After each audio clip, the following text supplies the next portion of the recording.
여러분 안녕하십니까? 설 연휴가 시작돼서 그런지 좀 거리가 한산합니다. 꼭 부모님께 인사드리고 손잡아 드리도록 하세요. 우리가 부모님 없이 이 세상에 태어나지 못했고 부모님들의 피땀 흘린 노력 정성 없이는 이렇게 살아있을 수가 없습니다.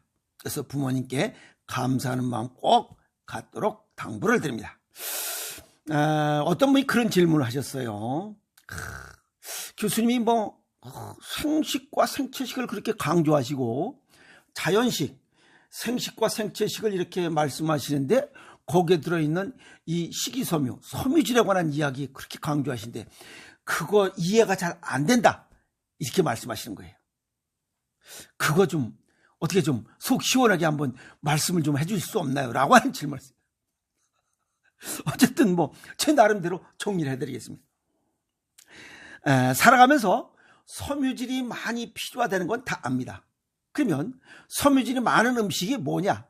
그게 자연식, 생식과 생체식이에요. 그리고 가공식품, 초가공식품, 인조식품엔 이런 게 거의 없어요. 그럼 우리 몸에서 섬유질이 필요한데 그걸 많이 먹어야 되는 거 아닌가요?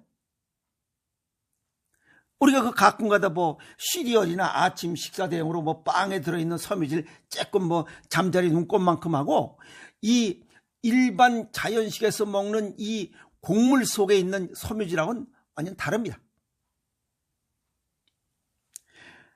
그리고 자연계에 얼마나 많은 섬유질이 있는지를 우리 잘 알지 못합니다. 그리고 식이섬유를 그 화학 구조를 분석하는 것은 대단히 어렵습니다. 왜? 종류도 많고 어렵습니다. 지구상에 약 40여만 종의 식물이 존재해요. 그 중에 우리가 먹을 수 있는 것이 약 30여만 종이에요. 그 30여만 종의 식물이 식이섬유 구조가 다 똑같으냐? 같은 것도 있고 다 다릅니다. 그래서 식물이 다 다른 거예요. 계절, 시간, 형태, 크기 이런 게 다 다른 이유가 뭔가 다 다르기 때문에 영양소도 다르고 식이섬유도 다르기 때문에 그렇습니다. 그러면 먹을 수 있는 게 30여만 종이면 이 자연계에는 수십만 종의 섬유질이 있을 것이다 라고 하는 것을 얼마든지 예측해 볼 수 있어요. 식이섬유를 분석하는 것은 아주 복잡한 과정을 거쳐야 됩니다. 근데 이걸 단순화해서 두 종류로 딱 정리한 이런 내용이 있죠. 하나는 수용성 식이섬유, 하나는 불용성 식이섬유. 이거 구분하는 거 쉽습니다. 물에 담궈서 녹으면 수용성이고 안 녹으면 불용성이에요. 근데 우리가 일반적으로 날거 이런 거 먹으면 그냥 섬유질이 그냥 몸에서 쭉 빠져나간다 이렇게 그냥 통과한다라고 생각을 하고 있어요. 그래서 우리가 일반적으로 식이섬유의 효능, 효과, 좋은 점 이런 걸 어떻게 생각하죠? 설사 이 변비를 고쳐주고 또 똥의 무게, 양을 많이 낸다는 거죠. 그런 걸 증가시킴으로써 아주 상쾌한 배변 활동을 돕고 또 콜레스테롤 수치도 낮추고 또 혈당도 조절된다. 이렇게 생각하는 것은 이 섬유질의 가치를 너무 낮게 생각하는 거예요. 초등 2년 수준입니다. 국민학교 2학년 수준밖에 안 돼요. 이렇게 이해하시는 분들은 우리가 섬유질을 먹고 소화하고 또 소화 활동이죠. 소화되는 게 아니라 소화 활동을 통해서 배출하고 이때 찌꺼기를 내보내는 거. 그 정도 수준입니다. 우리가. 그런데 우리 인간에게는 섬유질을 처리하는 능력이 없다는 사실이에요. 복합 탄수화물 분해를 돕는 우리 몸속에 글리코사이드 하이드로라제라고 하는 효소를 가지고 있습니다. 그런데 겨우 17종밖에 못 갖고 있어요. 갖고 있는 게 17종입니다. 이 가운데 섬유질 같은 큰 분자를 분해하도록 하는 이러한 효소는 없습니다. 그러니까 우리는 못하는 거예요. 우리가 만물의 영장이고 꺼드럭거리지만 이거 섬유질 하나 분해할, 처리할 능력이 없다는 거예요. 우리가 또 탄수화물을 처리하는 복잡한 효소와 또 이 섬유질을 어떻게 뭐 좀 처리해야 되는 거 아니에요? 먹으니까. 에? 이거 어떻게 처리하는가라고 하는 의문점이 딱 생깁니다. 그런데 우리가 먹어서 이것이 뭔가 소화활동을 통해서 밖으로 내보내, 똥으로 나와. 근데 거기에 뭐 빨주노초파남보 섬유질 이렇게 나왔으면 눈으로 딱 봐요. 똥을 이렇게 보고 이건 파란색 섬유질, 이게 노란색 섬유질. 그게 아니니까 모르는 거예요. 인간은 겨우 17종의 효소를 가지고 있지만 우리 장 속에 있는 미생물들, 대장 내에만 약 39조만이라고 그러죠. 39조의 미생물이 존재한다 그랬어요. 이 장내 미생물은 무려 6만여 종의 효소를 가지고 있어요.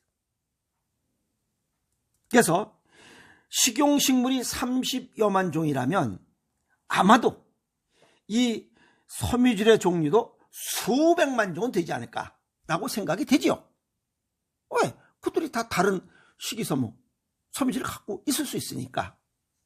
그런 생각을 일단 갖고 계시라. 그래서 우리 몸속에 이토록 엄청난 수의 소화효소를 가지고 있다는 사실에 우리는 뭐 모르고 살아왔어요. 지금까지. 뭐 별것도 아닙니다. 그렇게 살아왔으니까. 그런데 우리 또 공짜를 너무 좋아하지 않습니까? 공짜는 뭐 공짜 주면 뭐 양잿물도 2인분이라며. 우리는 섬유질 소화를 장내 미생물에게 맡겨서 그들이 분해하도록 조치를 취하고 우린 공짜로 그냥 아무 생각 없이 그냥 이득을 취하면서 살아가고 있습니다. 그래서 공짜를 좋아하는 것은 본능이에요, 본능. 에이? 자, 모든 식물, 모든 종류의 섬유질은 주어진 일을 처리하기 위해서 특성 미생물을 필요로 합니다.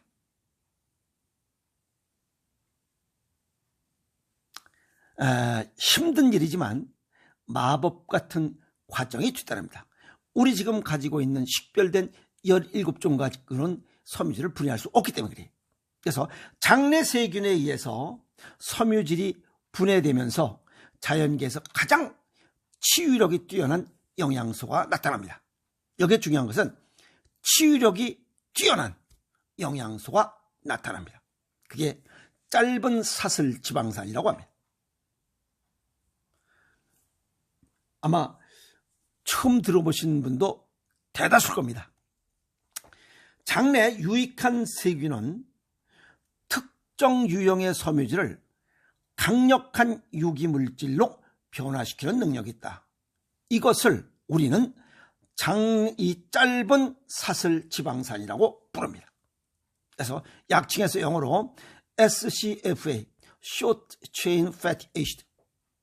그래서 약자로 SCFA, 이 SCFA 짧은 사슬 지방산은 세 가지 유형으로 우리가 부르고 있습니다. 하나는 아세트산이에요. 많이 들어봤잖아요. 아세트산. 또 하나는 트로피온산이에요. 또 하나는 부티르산이에요.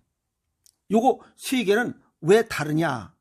요건 아세트산은 탄소 원자가 2개가 결합됐고 여기 프로피온산은 3개, 그 다음에 이 부티르산은 4개가 짧은 사슬 구조로 연결된 이런 물질들이에요.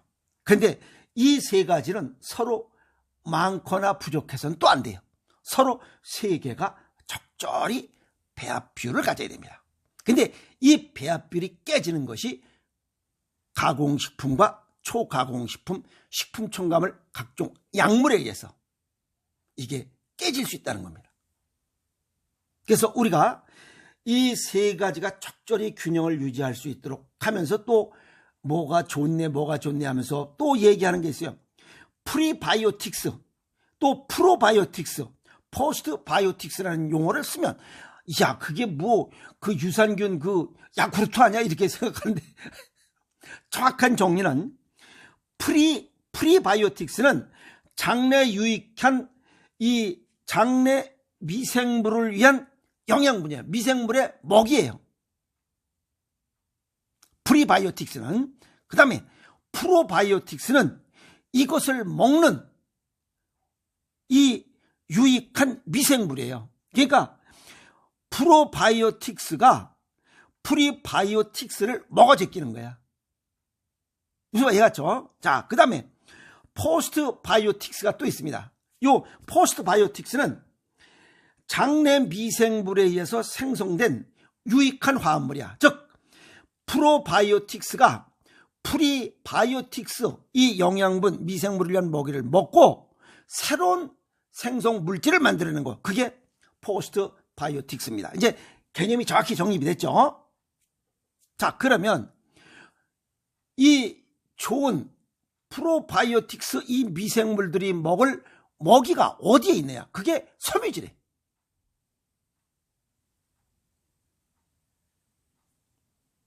중요한 이야기는 이 초가공식품을 먹으면 섬유질이 부족해서 이러한 생성 능력이 떨어져요. 그래서 포스트 바이오틱스가 생성될 수가 없어요. 먹고 뭔가를 만들어야 되는데 만들 수가 없는 거죠.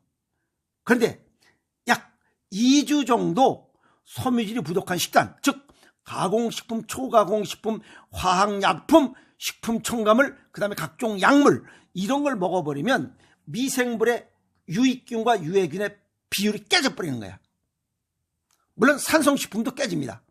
이런 것들이 깨지면 장내 벽을 갉아먹고 또 나쁜 균에 의해서 갉아먹히고 장내 보호 장벽이 무너지고 다양한 장내 질벽이 망가지면서 다양한 병이 생긴다 이겁니다. 그러니까 식이섬유를 먹어야 하는 이유가 그겁니다. 가공식품주의라고 해서 장내 세균, 여기가 자꾸만 망가지는 거 아니야. 자, 그래서 우리가 좋은 일을 하면 좋은 일로 보장을 받을 수 있다. 당연한 거죠. 선한 일이라면 좋은 게 돌아온다는 거고, 우리가 히포크라테스가 얘기했죠. 내가 먹는 것이 곧 나다 라고 생각할 때 그게 아니고, 내가 먹는 것이 곧 내가 아니고 장내 미생물이 먹는 것이 곧 나다. 미생물이 활성화될수록 나는 이 미생물의 활성화에 따라서 내가 활성화되는 거예요. 그럼 가공식품 먹으면 내 이 장내 미생물, 이 포스트 바이오틱스가 생성되지 않기 때문에 병이 생기는 거예요. 그래서 망가진 장내벽 보수 작업하는 거 중요합니다. 망가진 가공식품, 초가공식품, 이런 약, 항생제 이런 걸 통해서 내 몸속에 있는 망가진 장내벽을 보수하는 이 조직이 있어요. 그게 부티르산이에요. 식이섬유를 먹어서 얻을 수 있는 부티르산이야. 이 부티르산이 과민성 대장염, 크론병, 만성대장증후군, 새는 장 누수증후군 이런 거를 보수공사하는, 메꾸라지하는 이 물질이 이 부티르산이라는 거예요. 그러니까 가공식품, 초가공식품을 줄이고 자연식, 생식과 생채식을 먹지 않고는 이런 대장 내의 벽, 어쨌든 요 국한된 얘기입니다. 여기에 있는 질환을 고칠 수가 없어요. 그러니까 여기 지금 과민성 대장염, 크론병, 만성 대장염 전부 다 설살 삐리삐리하니까 이걸 고칠 수 있는 유일한 방법은 장내 가공식품, 초가공식품을 줄이고 생식과 생채식을 먹는 수밖에 없다는 거예요. 미국인의 97%가 섬유질 부족하다고 해요.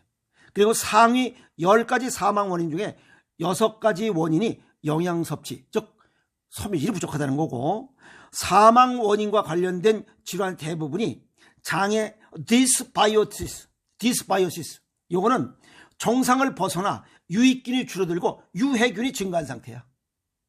그게 가공식품, 초가공식품, 패스트 인스턴트 식품 첨가물, 산성식품, 각종 약물 이런 것들이 디스바이오시스를 형성한, 즉 장내 세균의 유해균을 많이 증식시켜서 이 속을 망가뜨린다 이 말이에요.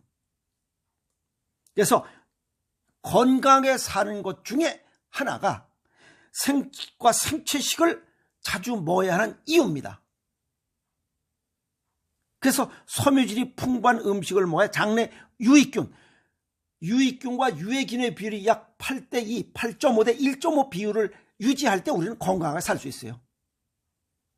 물론 뭐 최근 pH 농도 7.4, 7.45 정상 체온을 유지할 수 있고, 그래서 생식과 생채식을 먹지 않고는 건강한 삶을 살아갈 수 없는 겁니다. 질문에 대한 답변이 되는지 모르겠어요. 이해하셨습니까? 그래서 자연식, 생식과 생채식을 먹으면서 건강을 지켜야지 가공식을 먹으면서 건강을 지킬 수는 없습니다. 오늘 이 생식과 생채식, 섬유질이라고 하는 이야기 정리했으니 자연식 먹으면서 건강한 삶을 유지하도록 노력하세요. 화이팅!